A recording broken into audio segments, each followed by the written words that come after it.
Bonjour tout le monde, aujourd'hui à Création Porto, je vais vous montrer comment faire un des points de base qui est vraiment obligatoire si on veut. Parce que c'est avec ce point-là qu'on va réaliser beaucoup de projets comme des chandails, on peut même faire des foulards, ça prend ce point-là exclusivement pour faire du jacquard. On va s'en servir aussi comme point de fond pour plusieurs projets. C'est donc le point jersey qu'on appelle. C'est un point qui est très plat.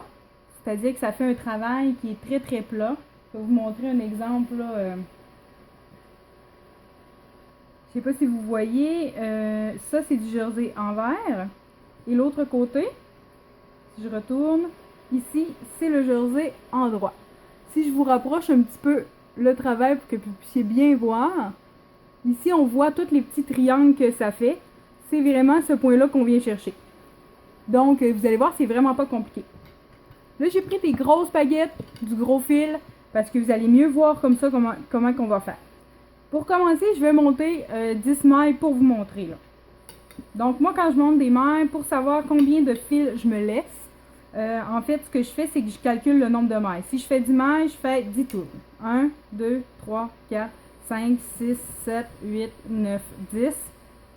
Et ça me donne le fil que je dois me laisser pour monter mes mailles. Je fais un petit loop comme d'habitude. Et ensuite, je me monte 10 mailles.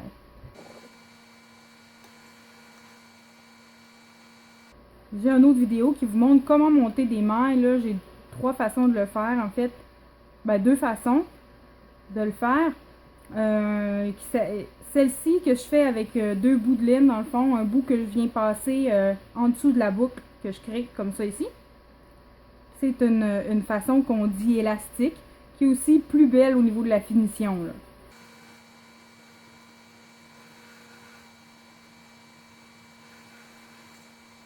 Voilà. Donc mes 10 mailles sont montées. Pour faire du point jersey, c'est plutôt facile. En fait, ce qu'on va faire, c'est qu'on va faire une rangée en point endroit et une rangée en point envers. Donc, on va toujours y aller. Ensuite, on va toujours suivre le même sens. C'est-à-dire endroit du côté endroit, envers du côté envers. C'est ce qui va nous donner vraiment notre point.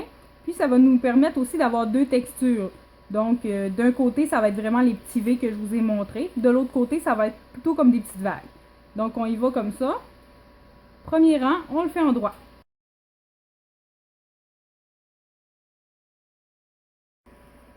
Donc, notre premier rang est fini. On voit déjà les petits V là, qui se profilent tranquillement. Lorsqu'on va tourner notre aiguille de côté parce que notre rang est terminé, ici, c'est un point qu'on appelle envers qu'il faut faire. Donc, si vous ne savez pas comment le faire, je vais le faire au ralenti. Donc, on passe la première baguette qu'on prend, on la passe par en dessous, entre la petite loupe et le fil, comme ça. Ensuite de ça, on passe ce fil-là autour de l'aiguille. Et puis, on rentre l'aiguille en dessous et on la sort. Et on tire un petit peu là pour que ça soit plus serré. Donc, je le refais encore une fois. Le fil doit se trouver par-dessus. Hein. Donc, je le rentre ici. Je fais le tour et je passe par en dessous et je sors.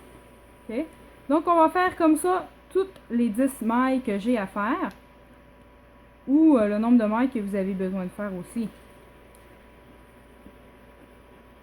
Comme cela. Sans jamais, dans le fond, passer le fil derrière, là, comme quand on est à l'endroit. En point endroit. J'ai des très grosses aiguilles puis du très gros fil. Je suis pas tellement habituée de tricoter avec ça. Puis en plus, j'y vais plus tranquillement pour que vous puissiez bien voir le point envers. Comme ça. Et voilà.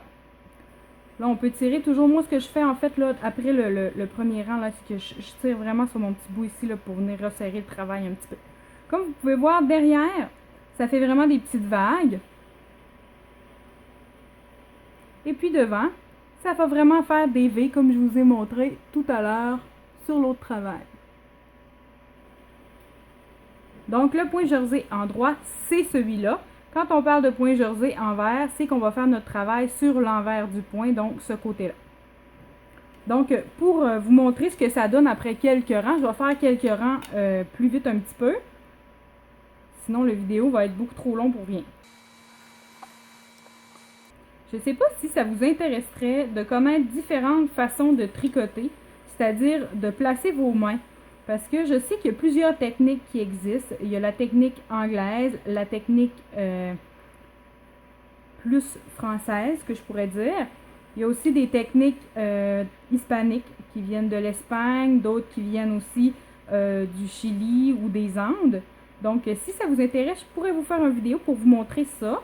Parce que moi, je sais que ma technique, c'est un mélange de plusieurs techniques. Et puis, ça va beaucoup mieux quand on est à l'aise dans nos aiguilles. Puis moi, j'ai pris cette technique-là parce qu'elle me permet de diminuer mes mouvements. Si vous avez aussi des idées de projets que vous voudriez faire ou encore des questionnements par rapport à des choses que vous voulez faire que vous ne savez pas comment faire, vous pouvez toujours me poser la question. Si je ne la connais pas, eh bien, j'irai chercher la réponse et je vous ferai un tutoriel là-dessus. Là, je suis sur mon côté endroit. Puis c'est facile aussi de voir de quel côté on est.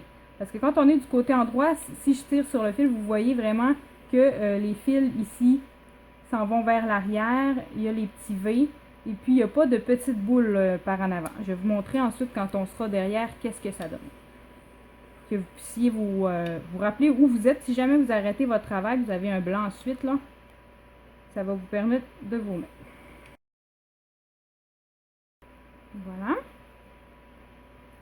Et là, comme je vous disais tout à l'heure, vous pouvez voir que quand on est du côté envers du jersey, excusez, on a ici les petites boules. Contrairement à tout à l'heure. Tout à l'heure, ce qu'on pouvait voir, c'était vraiment les cordes qui rentraient à l'intérieur. Et de l'autre côté, quand on est du côté envers, eh bien, c'est des petites boules qu'on voit. On voit la corde qui passe par-dessus. Donc, quand on voit cette petite boule-là, c'est vraiment un signe qu'il faut y aller en envers. Si on veut faire le point jersey, toujours. Là, j'ai échappé une maille.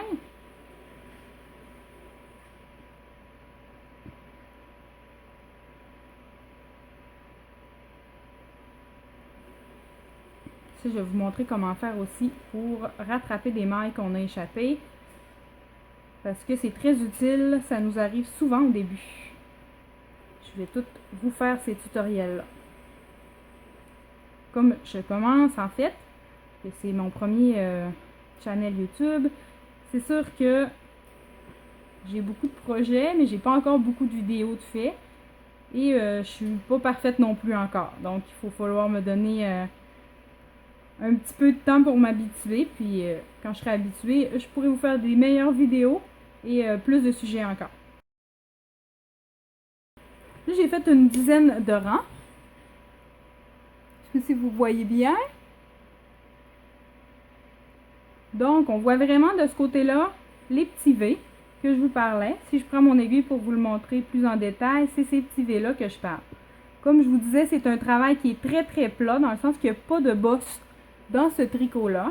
Ce n'est pas réversible, c'est-à-dire que les deux côtés ne sont pas pareils. Si je vous montre l'envers, comme je vous disais, ça fait des petites vagues. C'est très beau aussi, par contre. On peut faire des très belles pantoufles ou des très belles mitaines ou des très beaux foulards.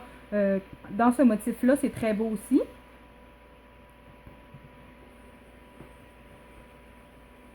Ensuite de ça, il y a quelque chose qu'il faut que vous sachiez sur le jersey.